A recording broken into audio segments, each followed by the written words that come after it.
ജയലളിതയുടെ മരണത്തിലെ ദുരൂഹത നീക്കണമെന്ന് നടി ഗൗതമി. ഇക്കാര്യത്തിൽ പ്രധാനമന്ത്രി നരേന്ദ്രമോദി അന്വേഷണം നടത്തണമെന്നും തന്റെ ബ്ലോഗിലൂടെ ഗൗതമി ആവശ്യപ്പെട്ടു. ജയയുടെ മരണത്തെക്കുറിച്ച് നിരവധി ചോദ്യങ്ങളും ട്രാജഡി ആൻഡ് അൺആൻസേർഡ് ക്വസ്റ്റ്യൻസ് എന്ന തലക്കെട്ടിൽ മോദിക്ക് എഴുതിയ തുറന്ന കത്തിൽ ഗൗതമി ഉയർത്തുന്നുണ്ട്.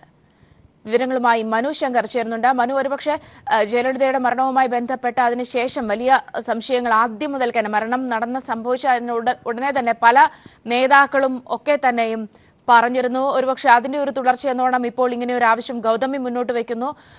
ഈ ഒരു സാഹചര്യത്തിൽ എന്തൊക്കെ കാര്യങ്ങളാണ് അവർ പറഞ്ഞിരിക്കുന്നത്? എന്തിന്റെ പശ്ചാത്തലത്തിലാണ് ഇങ്ങനെ ഒരു ആവശ്യവും?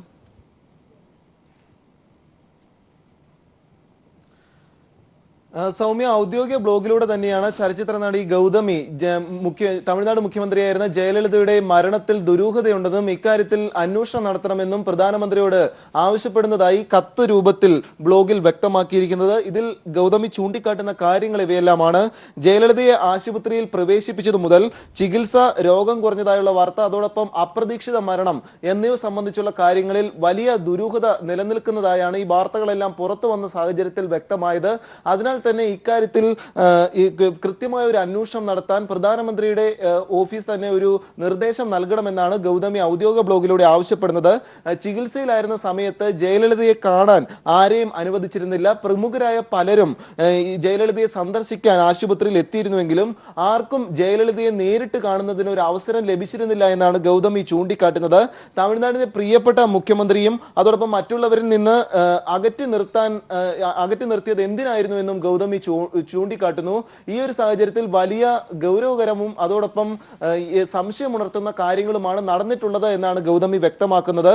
ജനങ്ങൾ തെരഞ്ഞെടുത്ത നേതാക്കളെ കാണാൻ ഈ പ്രമുഖരായ ആളുകളെ പോലും അനുവദിക്കാതിരുന്നത് ചില ദുരൂഹതകൾ ഒളിഞ്ഞിരിക്കുന്ന സാഹചര്യത്തിലാണെന്നും ഗൗതമി സംശയം പ്രകടിപ്പിക്കുന്നുണ്ട്. ഈ ഒരു സാഹചര്യത്തിലാണ് ഇക്കാര്യത്തിൽ ഒരു അന്വേഷണം, കൃത്യമായ അന്വേഷണം കേന്ദ്ര സർക്കാരിന്റെ ഭാഗത്തുനിന്ന് കൂടി ഉണ്ടാകണമെന്ന് ഗൗതമി ആവശ്യപ്പെടുന്നത്. നേരത്തെ പാർട്ടിയിൽ നിന്ന് പുറത്താക്കിയിരുന്ന ശശികല പുഷ്പയും ഈ ഒരു ആവശ്യം ഈ ജയലളിത അത്യാസന്ന നിലയിൽ ആശുപത്രിയിൽ കിടന്ന സമയത്തും ചൂണ്ടിക്കാട്ടിയിരുന്നു. ഈ തെഹൽക്ക പത്രവും ഇത് സംബന്ധിച്ചുള്ള ചില വാർത്തകൾ പുറത്തുവിടുകയും ചെയ്തിരുന്നു. അതിൽ തന്നെ തെഹൽക്ക പത്രമടക്കം ചൂണ്ടിക്കാട്ടിയിരുന്നത് ഈ ജയലളിതയുടെ ഉറ്റ തോഴി ശശികലയ്ക്ക് ജയലളിതയുടെ മരണവുമായി ബന്ധപ്പെട്ട് ചില ദുരൂഹതകൾ നിലനിൽക്കുന്നു എന്നും മറ്റുമായിരുന്നു തെഹൽക്ക പത്രം ചൂണ്ടിക്കാട്ടുകയും ചെയ്തത്. ഇത് സംബന്ധിച്ച് ഈ പാർട്ടിയിൽ നിന്ന് പുറത്താക്കപ്പെട്ട ശശികല പുഷ്പയും ഒരു അന്വേഷണം ആവശ്യപ്പെട്ടതിന് പിന്നാലെയാണ് ഇപ്പോൾ ചലച്ചിത്ര നടി ഗൗതമി കൂടി ഇക്കാര്യത്തിൽ കേന്ദ്ര സർക്കാർ ഒരു അന്വേഷണം നടത്തണമെന്ന് ആവശ്യപ്പെട്ടിരിക്കുന്നത്. ഈ ജയലളിത ചികിത്സയിലായിരുന്ന സമയത്തും അതോടൊപ്പം പിന്നീട് കുറച്ച് നാളുകൾ കഴിഞ്ഞ് രോഗം ആരോഗ്യനില മെച്ചപ്പെട്ടു വരുന്നതായുള്ള വാർത്തകൾ പുറത്തു വരുന്നു. എന്നാൽ ഇതിനുശേഷം വളരെ പെട്ടെന്ന് തന്നെ ജയലളിത അന്തരിച്ചതായുള്ള വാർത്തകൾ പുറത്തു വരുന്നു. അത്യാസന്ന നിലയിലുള്ള വാർത്തകൾ പുറത്തു വരുന്നു. ഇതെല്ലാം വലിയ ദുരൂഹതകൾ നിലനിൽക്കുന്നതാണ് എന്നാണ് ചലച്ചിത്ര നടി ഗൗതമി ചൂണ്ടിക്കാട്ടുന്നത്. അതിനാൽ തന്നെ ഇക്കാര്യത്തിൽ കേന്ദ്ര സർക്കാരിന്റെ ഭാഗത്തു നിന്ന് ഒരു അടിയന്തര അന്വേഷണം വേണമെന്നും തന്റെ ഔദ്യോഗിക ബ്ലോഗിലൂടെ ഇപ്പോൾ ഗൗതമി ആവശ്യപ്പെട്ടിരിക്കുകയാണ്. നേരത്തെ കമലഹാസനുമായി ബന്ധം പിരിയുന്നതായുള്ള മറ്റു വാർത്തകളും ഈ ഔദ്യോഗിക ബ്ലോഗിലൂടെ മറ്റുമാണ് ഗൗതമി പുറത്തുവിട്ടിരുന്നത്. ഇതിനാൽ തന്നെ ഈ ജയലളിത നേരത്തെ സെപ്റ്റംബർ 22-ന് നിർജ്ജലീകരണവും പനിയുമായി ബന്ധപ്പെട്ട് ആശുപത്രിയിൽ പ്രവേശിപ്പിക്കപ്പെടുകയും പിന്നീട് അസുഖം കുറഞ്ഞു വരുന്നതായുള്ള വാർത്തകൾ വരികയും ഇതിനുശേഷം പൊടുന്നനെ ഹൃദ്രോഗം വന്നതായുള്ള വാർത്തകൾ വരികയുമാണ് ചെയ്തത്. ഇതെല്ലാം സംശയമുണർത്തുന്നു എന്നാണ് ഗൗതമി ഇപ്പോൾ ഈ പ്രധാനമന്ത്രിക്ക് കത്ത് രൂപത്തിൽ ഔദ്യോഗിക ബ്ലോഗിലൂടെ വ്യക്തമാക്കിയിരിക്കുന്നത്. സൗമ്യ, ഒരുപക്ഷെ ഗൗതമിയുടെ ഈ ഒരു ആവശ്യം അത് കൂടുതൽ പ്രാധാന്യമുള്ളതാകുന്നത് ഇവിടെ സൂചിപ്പിക്കപ്പെടുന്നത് പോലെ തന്നെ വലിയ സംശയങ്ങൾ പ്രത്യക്ഷത്തിൽ നിലനിൽക്കുന്നു എന്നതുകൊണ്ട് തന്നെയാണ്. ചില കാര്യങ്ങൾ ഒരുപക്ഷെ തെഹൽക്കയുടെ ഈ ഒരു സംഭവം വെളിപ്പെടുത്തൽ, അന്ന് ശശികല മാറ്റി നിർത്തപ്പെട്ടിരുന്നതുമായി ബന്ധപ്പെട്ട കാര്യങ്ങൾ, അതിൽ ദുരൂഹത ഇപ്പോഴും ഉണ്ട്. ഇത് പറഞ്ഞതുപോലെ തന്നെ ഒരുപക്ഷെ സ്ലോ പോയ്സൺ നൽകിയിട്ടുണ്ടാകാം, അങ്ങനെയുള്ള കാര്യങ്ങളുടെ ഭാഗങ്ങൾ.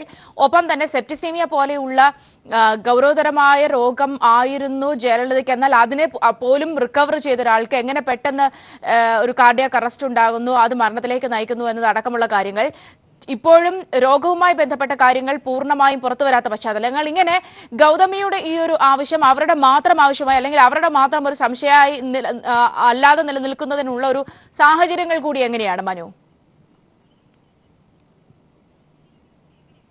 തീർച്ചയായും നമുക്കറിയാം 90 ദിവസത്തോളം ജയലളിത ആശുപത്രിയിലായിരുന്നു. പനിയും നിർജ്ജലീകരണവും മറ്റുമായി ബന്ധപ്പെട്ട് സെപ്റ്റംബർ 22-നാണ് കടുത്ത ആരോഗ്യനില വഷളായതിനെ തുടർന്ന് ആശുപത്രിയിൽ പ്രവേശിപ്പിക്കുന്നതും പിന്നീട് ഈ അസുഖം ഭേദപ്പെട്ടു വരുന്നു എന്നുള്ള വാർത്തകളാണ് ആശുപത്രി അധികൃതർ ആദ്യ സമയങ്ങളിൽ നൽകിയിരുന്നത്.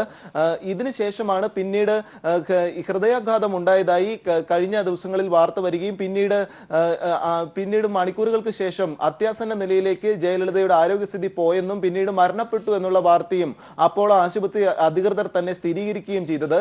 നേരത്തെ ഈ പനിയും നിർജ്ജലീകരണവുമായി ബന്ധപ്പെട്ട് ആശുപത്രിയിൽ പ്രവേശിപ്പിച്ചപ്പോഴും അന്ന് ലണ്ടനിൽ നിന്നുള്ള വിദഗ്ധ ഡോക്ടർ റിച്ചാർഡ് ബെയ്ലിയുടെ നേതൃത്വത്തിലാണ് ചികിത്സ പുരോഗമിക്കുകയും ചെയ്തത്. അന്നും ഈ ജയലളിതയുടെ ആരോഗ്യസ്ഥിതി അത്യാസന്ന നിലയിലെന്നും മറ്റും മാധ്യമങ്ങളിൽ തമിഴ്നാട്ടിലെ മറ്റു പ്രാദേശിക മാധ്യമങ്ങളിലൊക്കെ വാർത്ത വന്നിരുന്നു. ആ സാഹചര്യത്തിൽ അന്ന് ലണ്ടനിലെ ഡോക്ടർ റിച്ചാർഡ് ബെയ്ലി തന്നെ തന്റെ ഔദ്യോഗിക ട്വിറ്ററിലൂടെയും മറ്റും വ്യക്തമാക്കിയിരുന്നത് മുഖ്യമന്ത്രി ജയലളിതയുടെ ആരോഗ്യസ്ഥിതി മെച്ചപ്പെട്ടു വരുന്നു, ഇനിയും ആരോഗ്യത്തോടു കൂടി തന്നെ കുറച്ചുനാൾ കൂടി ജയലളിതയ്ക്ക് ജീവിക്കാനാകുമെന്ന ശുഭാപ്തി വിശ്വാസവും അന്ന് വിദഗ്ധ ഡോക്ടറായിരുന്ന പ്രൊഫസർ റിച്ചാർഡ് ബെയ്ലി തന്നെ വ്യക്തമാക്കുകയും ചെയ്തിരുന്നു. ഇതിന് പിന്നാലെയാണ് പെട്ടെന്ന് ദിവസങ്ങൾക്ക് ശേഷം ഹൃദയാഘാതം ഉണ്ടായതായുള്ള വാർത്തകൾ പുറത്തു വരികയും ചെയ്തത്. ഈ തെഹൽക്കയുടെ റിപ്പോർട്ടുകൾ അനുസരിച്ച് പറയുകയാണെങ്കിൽ തെഹൽക്ക തന്നെ ചൂണ്ടിക്കാട്ടുന്നത് ഈ നിർജ്ജലീകരണവും പനിയുമായി ബന്ധപ്പെട്ട് ജയലളിത ആശുപത്രിയിൽ പ്രവേശിക്കപ്പെട്ടതിന് പിന്നാലെ ജയലളിതയുടെ വൃക്കയിലും അതോടൊപ്പം കരളിലും മറ്റും അണുബാധ ഉണ്ടായിരുന്നു എന്ന രീതിയിൽ ആശുപത്രി അധികൃതർ കാര്യങ്ങൾ വ്യക്തമാക്കിയിരുന്നു എന്നാണ് ചൂണ്ടിക്കാട്ടുന്നത്. ശ്വാസകോശത്തിലും അണുബാധ ഉണ്ടായിരുന്നു എന്നാണ് തെഹൽക്ക ചൂണ്ടിക്കാട്ടുന്നത്. ഈ സാഹചര്യത്തിൽ ഇങ്ങനെ അണുബാധ ഉണ്ടാകണമെങ്കിൽ അതൊരു പക്ഷേ രക്തത്തിൽ ഇങ്ങനെ അണുബാധ കലരുന്നതിന് ആവശ്യമായ എന്തെങ്കിലും രാസവസ്തുക്കൾ കലർന്നതോ അല്ലെങ്കിൽ ഭക്ഷണത്തിലൂടെയോ ഇതിന് ഇത്തരമൊരു അണുബാധ വരുന്നതിന് ഈ രാസവസ്തു ഉള്ളിൽ ചെന്നതോ ആകാം ഇത്തരമൊരു രോഗാവസ്ഥയിലേക്ക് കാര്യങ്ങൾ കൊണ്ടുപോയതെന്നാണ് തെഹൽക്ക ചൂണ്ടിക്കാട്ടുന്നത്. അതിനാൽ തന്നെ മറ്റാരെങ്കിലും ഇത്തരമൊരു രാസവസ്തുക്കൾ ജയലളിതയ്ക്ക് നൽകിയിരുന്നോ എന്നൊരു സംശയമാണ് തെഹൽക്ക ചൂണ്ടിക്കാട്ടുകയും ചെയ്യുന്നത്. ആശുപത്രി അധികൃതർ ഇതുവരെ ജയലളിതയുടെ ഈ മരണവുമായി ബന്ധപ്പെട്ട് കൂടുതൽ വ്യക്തമായ ഒരു ചിത്രം നൽകിയിട്ടില്ല. ഹൃദയാഘാതം ഉണ്ടായതിനെ തുടർന്ന് ഈ ശ്വാസകോശവും അതോടൊപ്പം മറ്റു പ്രവർത്തനങ്ങളും പൂർണ്ണമായി തന്നെ നിലച്ചു. പിന്നീട് യന്ത്രസഹായത്തോടു കൂടിയാണ് ഈ പ്രവർത്തനം ജയലളിതയുടെ ജീവൻ പോലും നിലനിർത്തിയത് എന്നാണ് അന്ന് അപ്പോളോ ആശുപത്രി അധികൃതർ ആരോഗ്യ മന്ത്രാലയത്തെയൊക്കെ ഔദ്യോഗികമായി അറിയിച്ചിരുന്നത്. ഇതിനാൽ തന്നെയാണ് ഇത്തരം ഒരു സംശയം ഇപ്പോൾ ബലപ്പെടുന്നതും പിന്നീട് ഈ ആശുപത്രിയിൽ അത്യാസന്ന നിലയിൽ ജയലളിത തുടരുന്ന സാഹചര്യത്തിൽ ഇതിൽ ഒരു CBI അന്വേഷണം പോലും വേണമെന്ന് അന്ന് പാർട്ടിയിൽ നിന്ന് പുറത്താക്കപ്പെട്ട ശശികല പുഷ്പ ചൂണ്ടിക്കാട്ടുകയും ചെയ്തത്. ഈ സാഹചര്യത്തിൽ കൂടിയാണ് ഇപ്പോൾ ഗൗതമി ഇക്കാര്യത്തിൽ കേന്ദ്ര സർക്കാർ ഈ ജയലളിതയുടെ ചികിത്സയും ഇതോടൊപ്പം മരണവുമായി ബന്ധപ്പെട്ട മുഴുവൻ കാര്യങ്ങളിലും അടിയന്തര അന്വേഷണം വേണമെന്ന് കൂടി ഇപ്പോൾ ആവശ്യപ്പെട്ടിരിക്കുന്നത്. സൗമ്യ.